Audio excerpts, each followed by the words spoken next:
begin.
Stealth was sold as something close to magic when it first appeared.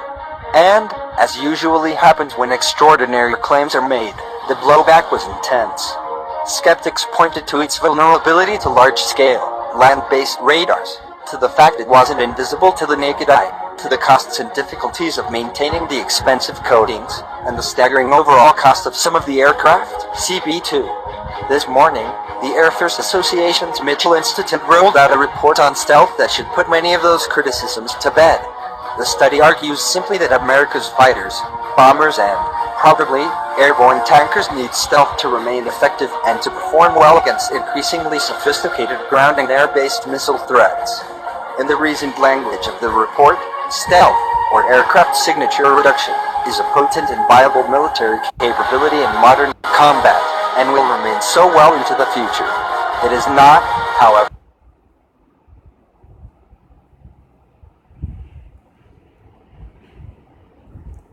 an all-or-nothing capability, as some critiques have suggested. So stealth ain't magic, but it's absolutely necessary, the report's authors say. Why? Stealth significantly reduces the range at which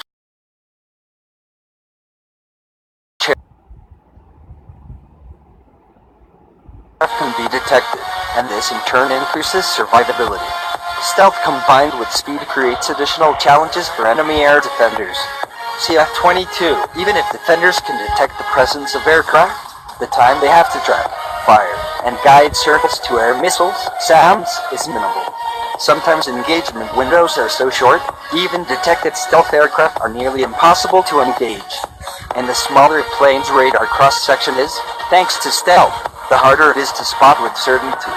That means an enemy must build a much denser air defense system to ensure having a decent chance to stop US warplanes. How dense? Check out the chart below.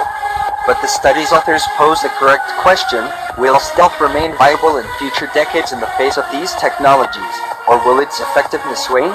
Should the United States continue to invest in stealth systems to improve them or mitigate technology that attempts to counter them, or shift its approach? Debate over these issues will increase in the coming years as spending on systems such as the F-35 and B-21 increases. Their conclusion is that, yes, stealth is absolutely needed but does not exist on its own.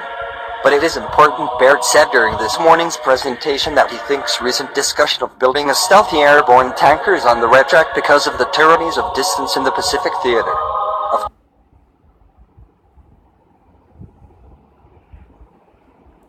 Of course, they'd have to figure out how to build a stealthy boom.